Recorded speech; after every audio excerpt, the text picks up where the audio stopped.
So in a video last month, I talked about working with editors and whether it is always necessary or advisable to do so. And I wanted to make this video because I had seen kind of increasing comments online that sort of implied that bad indie books could be fixed if they hired an editor. And I think the truth is, it's just more complicated than that. Some books need so much work that hiring an editor it's not going to be enough. Some people can write well without an editor, and some people hire an editor who is not right for that book. In comments and private messages after the video where I asked if you guys had any more questions about editors or any comments on experiences you had had with editors, one topic kept coming up again and again, which was the topic of hiring editors that aren't great or aren't great for the book. Maybe they're great for somebody else's book, but not yours. So I thought the dark side of editing might be worth a topic all on its own. My name is Lydia Foxglove. I am a fantasy author, and I have been a full-time author for the most part since 2009. I started out in traditional publishing, and I have had 5 books traditionally published and worked with several editors at large publishing houses. Then I moved into indie publishing, where by and large I've done my own editing. Sometimes I've had beta readers look things over, but I haven't paid anybody to edit any of my indie books, and I talk a little bit about that in the other video. But I am certainly not anti-editor. I think that it is a very good experience that probably every writer should have at some point, to work with a good editor if you can afford it. And in theory, this is what the experience of working with an editor should look like. You polish your book to the best of your ability. You probably run it through some critique partners, beta readers. You've worked on your craft for years. Your book you feel like it's pretty good, and you're getting good feedback on it, but you would like to get the feedback of an editor. So you hire an editor, or you sell a book to a traditional publisher, and the editor sees the potential in what you've written, and they see some ways to bring out the very best in what is already there. They give you some feedback. It might be fairly extensive, but even if it's a little intimidating, when you read it, you get really excited to make these changes. It's like the editor looked into your brain and they saw what you were trying to do, and they gave you these ideas that make you go, oh, yeah, wow, that's going to be, ooh, I can't wait to write this scene. That's going to be so good. There's probably some parts where you're like, oh my God, I don't know how I'm going to pull this off. But your overwhelming emotion, especially after you've digested the letter a little bit and your initial terror has subsided a little, is excitement to get back to work, because these ideas are great. And the process is a little bit collaborative. The editor is very respectful of your vision, and if you have any things you don't really want to listen to, or you have some different ideas or suggestions, it feels collaborative. It feels really exciting and fulfilling. It's a good partnership. Disheveled editing Lydia here with my old cat. I just wanted to say, some of what I'm describing probably applies more to traditional editors who acquire your book rather than an editor that you hire, because obviously that's the experience that I have had with editors.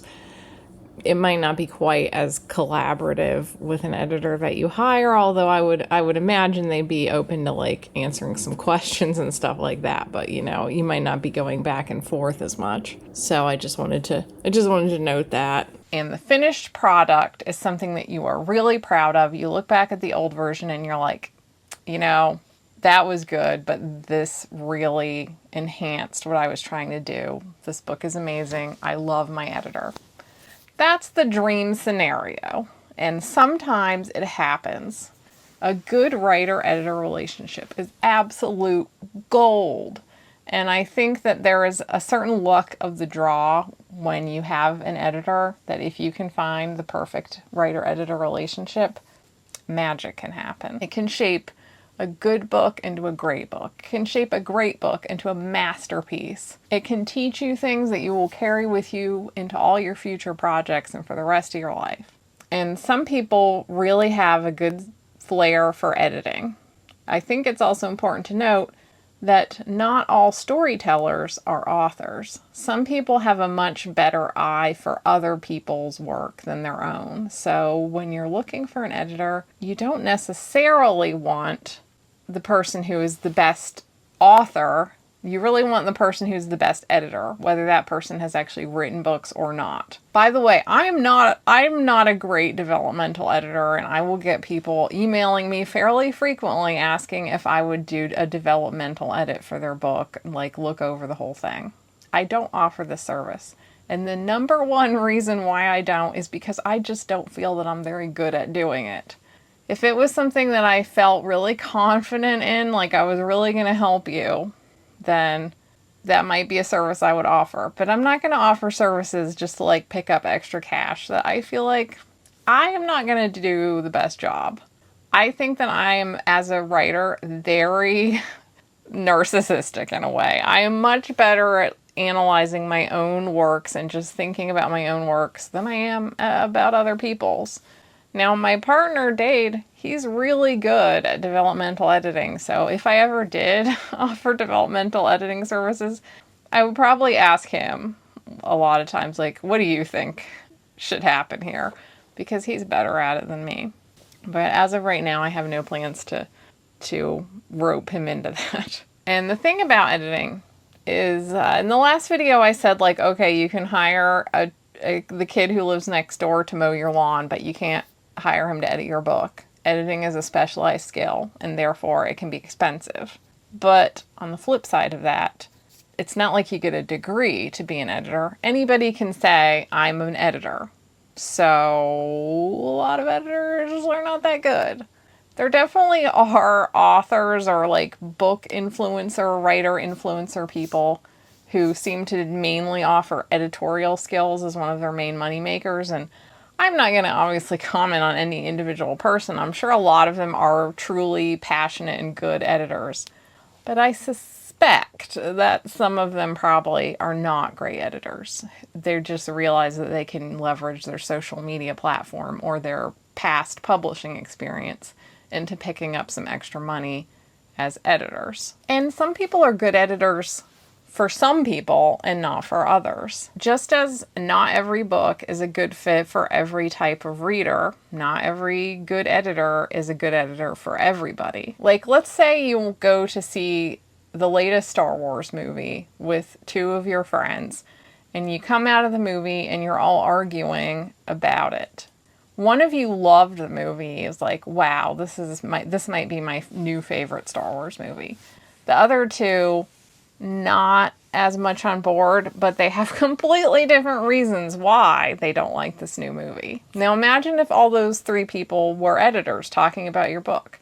You can see how everybody might have a different vision about any given story, and in a way they might all be kind of right depending on what audience you want. So you can probably imagine from this that not all editors are created equal. Some of them might be touting their services as an editor without really being that great or experienced at editing. And some of them might be great editors, but not for you.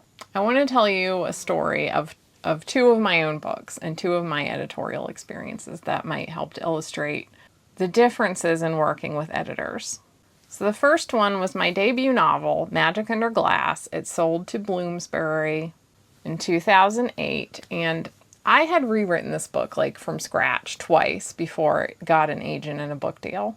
So I was already, it was my debut novel. It was one of the first novels I'd ever written. So I kept rewriting it and like trying to improve it and make it up to publishing standards. I kept really believing in it, but I was struggling to get it up to publish-worthy standards. So there was a little insecurity there. So basically what happened is I sent the first version out to agents and editors, I think in like 2005. I got one agent who asked for a revision and resubmit. So I revised it and resubmitted it fairly quickly. And I was waiting to hear back from her. I sent it to some new agents with this revised version after like a year had passed, and I had sent it out to many agents and nobody really bit on it, and I had almost shelved the book. And then one day I had an idea, like I woke up with an epiphany of how to fix it. So I rewrote it for a third time. And at this point it was 2008 and, I'd learned a lot. So I sent it back out. 3 years had passed, so there were some totally new agents on the scene, as well as some that I just never got around to the first time.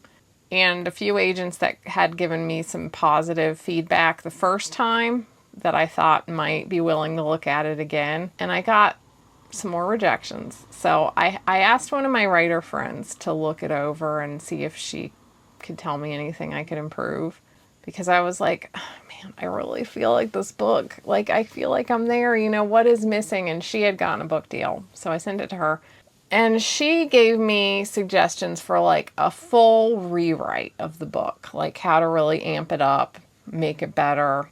And I was about to tear it up and rewrite it based on her feedback because I was so frustrated and kind of like uncertain. Like, why wasn't anybody buying this? I was kind of desperate, like, I've got to figure this out. And her edits, like, I didn't feel 100% about them. I remember dating and being like, are you sure you want to do this? Like, rewrite this book just based on your friends' suggestions? Because I don't know. I kind of had the same feeling. Like, I think she could be right. Like, this could be a better book, but I'm not sure that I feel excited about it. I'm not sure it feels like a me book exactly.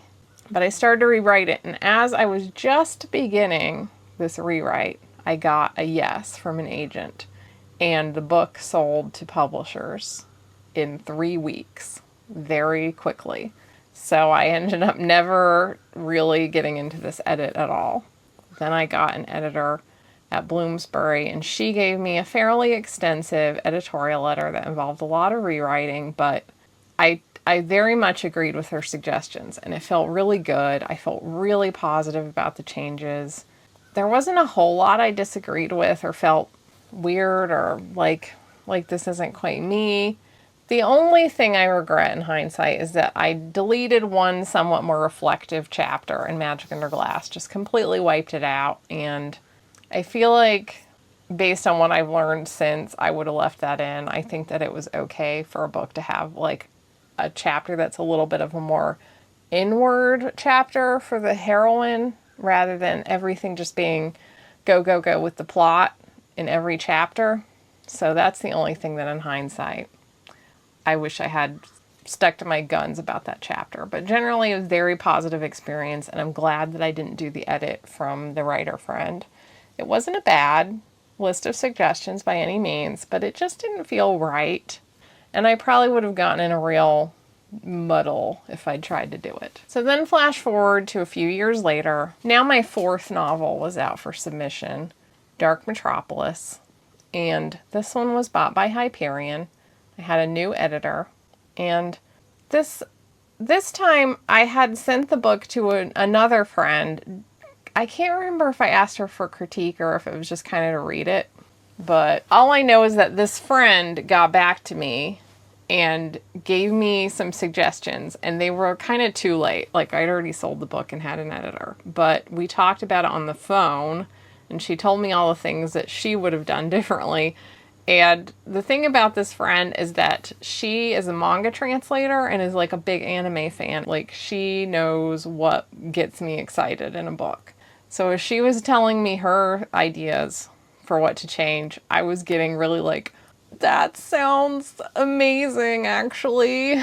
I wish that I had talked to you sooner. I loved her suggestions for the book, but I couldn't do any of them because I already had an editor, and it was a lot that she had suggested. It would have been like a total rewrite in a different direction, but it would have been really good, guys. At least if you want your book to scratch that certain semi-anime-ish itch, it was really good. I loved her suggestions, and they totally grooved with me. To the point where I've kind of lost touch with this friend, but I've actually thought about trying to find her and hire her to edit my books just because I loved her suggestions. Meanwhile, my experience with the actual editor at Hyperion, we did not click in the way that I did with my editor at Bloomsbury or the way that I clicked with my friend's suggestions. And the things that she suggested for the book, I mostly did implement because like they all made logical sense, and I couldn't think like, why wouldn't I do this? It makes sense to me. It's just that the way that she suggested these things, it just wasn't in line with my personal tastes in a story. So this was an example of having just an editor who is professional and experienced, and her ideas are very thoughtful. They make sense for the book, but they just weren't quite the match with me as a writer. And whether you're hiring someone or getting feedback from a friend or whatever, sometimes that happens. Some people are just better at understanding what you want in the story, what you would do if you had a second brain that could tell you like, oh, here's some great ideas. Sometimes you just get somebody that you really click with and really excites you, and other times you get someone that there's really nothing wrong with them and there's really nothing wrong with you, but it just doesn't feel like it was the best match. Now, there are some actual problem editors out there, and what would that look like? One of my members in particular had messaged me asking me if I had done a video about editors. This was before the last one, and she had a lot of thoughts about like some types of editors to avoid. And rather than, I'm just going to read what she sent to me because I don't think that I could say it any better as far as like some things to watch out for in an editor when you're going to hire one. The first one is prizes. If you win a prize editing a certain amount of words, it's often to make you pay for a more expensive package or get you to sign up for a mentorship. The second is larger agencies that have one or maybe two amazing editors on board, but you can't decide who edits your manuscript, so you may end up with a horrible edit from an on-paper reputable source. The third one is that you need to be careful with literary agents who offer editing services on the side. Some may be great, but there are also the dirty kinds of agents who will do anything for money. I would, just for the record, never pay an agent for an edit, ever, because an agent works for you. And a good agent is extremely busy and does not have time to offer editorial services on the side. So I personally, if they're not my agent doing an edit for free because they took me on as a client, I would never pay an agent for an edit, like, ever. There are package deals from publishers that will help you get your book on the market. These aren't vanity publishers, but companies that specialize in offering services for self-published authors to get their books ready and market them. There may be a few exceptions, but from what I've seen, most of them are scams, and there are quite a few that don't employ editors. But as an author, you do sign away your rights and end up with nothing.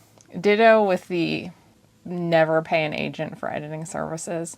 I would never pay like a company to help facilitate self-publishing, because I know from my own experience with self-publishing that no one knows how to publish your book as well as you do, even if you're not good at it. Like, you might hire people for specialized services like the cover or a particular type of marketing maybe, but you really should learn each individual skill to some extent yourself. And any company that offers to do the whole thing for you, generally pretty much a red flag to me. Make sure the editor has experience in your genre, because someone can have the best fast food restaurant in the world, but that doesn't mean they can cook a Michelin-starred meal.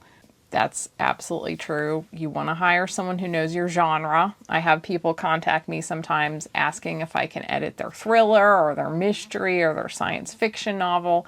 I don't really read those genres, so I would, even if I liked and felt good at developmental editing, you should not hire me to edit those types of books. You should hire me to edit your cozy fantasy or your romantic adjacent fantasy, genres that I read a lot of and write myself. But again, I only do like critiques of the first few pages because I feel like I'm really good at that. So I feel confident in offering people that kind of critique, like I'm giving them value for their money. Not so much the whole sweeping developmental edit part of it. If you're a beginning author, I'd say find an editor who's friendly. You need to know what you do well before you can work on your issues. I do think you want an editor who has a mix of compliments and pointing out what your strengths are as well as your weaknesses. You don't want someone who just tears you apart completely, because part of getting better at writing is knowing what you do well and what you should do more of and lean into, not just knowing what you do wrong. So like when I do edits, I always try to tell people what the strengths of the manuscript were and what the parts were that I was the most engaged, and not just the parts that I was bored or that I felt like needed work. Another massive flaw that people don't think about is an editor who doesn't edit their own edits. If someone goes through a book and gives feedback on first impressions, they'll end up doing the author a major disservice. I'd never take someone on who gives feedback in Google Docs for that reason. That one I'm not sure about. I'm guessing she's probably had some particularly bad experiences with editors of this description, but I can see reading a book once and then going into Google Docs and putting notes after I've had more time to think about it. So I don't think that that's always a red flag, but you do want an edit that's thoughtful. I usually, when I'm doing edits, I read through what people sent me just without taking any particular notes yet, and then I do a second pass where I'll actually take the notes, and then I do my edits via video, and then I'll do the actual video where I might think of a few more things, or like have edits to my notes in the actual filming of the video. So I'm usually giving your pages 3 lookovers when I do an edit. A lot of the stuff she brought up, it went on for a little while, so I'm not going to go over the entire thing, but most of the issues boil down to 2 points I very much agree with, which is if it feels a little scammy, chances are pretty good that it is. I personally am a little wary of people who are really loaded up with like courses that they sell. Like when it just seems like everything they do is monetized, I am a little suspicious, because I feel like their editing services are just part of an overall monetizing like everything, and like most people aren't that good at every single thing. It's really hard to juggle being like someone who has a social media presence and is also offering courses and is also offering book editing. Like, I would be worried that this person's kind of more in it to maximize profits than is really passionate about just editing in and of itself. That doesn't mean that's always true, but I would say be a little more suspicious. And then the second thing is just that not everyone who's good at marketing themselves or who is an author is necessarily the best editor. So with all that in mind, that can sound kind of scary. Some other things that I want to mention that I would look for if I was hiring an editor is there's a good book as far as like good literature, and there's a marketable book as far as like a book that's going to sell well, and sometimes they're the same, sometimes they're not. So when you're hiring an editor, I would really think about, are you trying to make this book great literature, or are you trying to make it marketable? And is your editor going to be in line with that idea? Like, what direction are you trying to go with the book? And another thing is that sometimes editors will like things about your book that aren't your favorite thing, and they'll try to draw out things about your book that you actually don't love and would maybe like less of rather than more of. In a way, that's kind of what happened with me with Dark Metropolis. I felt like the editor drew on some of the more like darker thriller aspects of the book, which I'm not really a thriller writer. Now, if I was a thriller writer, I might have really clicked with her and be like, wow, she's really pulling out the best thriller elements of this novel. But I'm not. So I would have clicked better with an editor who pulled out different parts of the book. So those are a couple other things that I would think about when hiring an editor, and that's a lot to think about. I don't want to scare anybody away from hiring an editor at all, but it's something to consider. And that all that seemed to be backed up with some of my comments in the last video, where some of you talked about some bad editorial experiences you have had. So what can you do to hopefully try to avoid some of this? First, just to be aware of all this is important. If you start to feel a certain sense of unease or red flagness to someone you're talking to about their editorial services, trust your gut. Do a lot of critiques before you hire an editor. You want to give the critiques as well as get the critiques. I cannot express this enough, because you want to learn what good feedback feels like. And you want to also kind of know what it's like to be in editorial shoes. You want to get as good as you can before you hire an editor, but you also want that sense of like I know what kind of writer I am because I've gotten a lot of feedback, and some of it was bad. Some of it didn't feel right to me. Maybe I listened to some feedback that it made the story worse, but that was a learning experience. Meanwhile, I've gotten some feedback that was great and it felt really good, pumped me up. You want to know from real experience what good versus bad feedback feels like before you pay someone to do it. And you also want to kind of know what it feels like to be the editor, try to critique somebody else's work. Because then you'll also learn what a good critique or edit feels like and what the editor side of things feels like. And then, as I suggested in the last video, just pay for a shorter edit before. Editors will usually do like a free, couple page edits, just like when you're hiring them. They'll often do a sample quick edit so that you can see if you fit. But you can also just hire someone to edit the first 30 to 50 pages. A lot of people feel like they have to get the whole book edited, but if you have not gotten a lot of editorial work before, or you haven't worked with this editor and you're not sure about them, just hire them to do 30 to 50 pages. That will give you a better idea of whether you mesh with them. And if you're kind of new to writing and editing, sometimes that alone will be enough feedback that you need to then rework the book yourself based on that. You can tell a lot about a book in the first 30 to 50 pages. Even in the first 5 pages, I can tell a lot about a book, but once you get in like that deep, that might be all you need for like your first round. So yes, I hope this was helpful. I am certainly not disparaging editors in general and all the deep thought and work they put into people's manuscripts, but I also just want writers to be aware of all the pitfalls that can arise. And if you have any thoughts about editors, how to find a good one, bad or good experiences with editors, feel free to leave a comment. If you'd like more from me, I have a Patreon and a Substack. Both have a free tier as well as a membership, gets you access to 2 bonus videos a month and my Discord server. And I also have YouTube memberships turned on.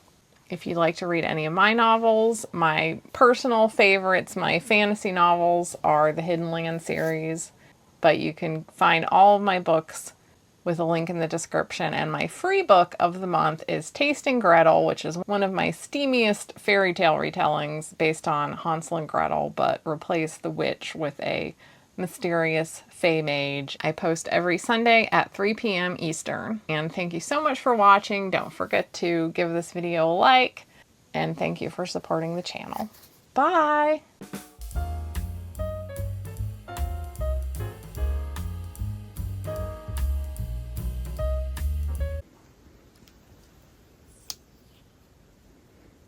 Oh, baby.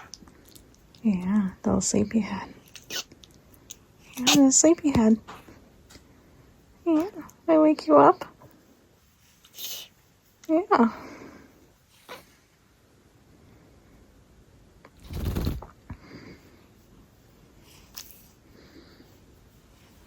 baby. Yeah, baby.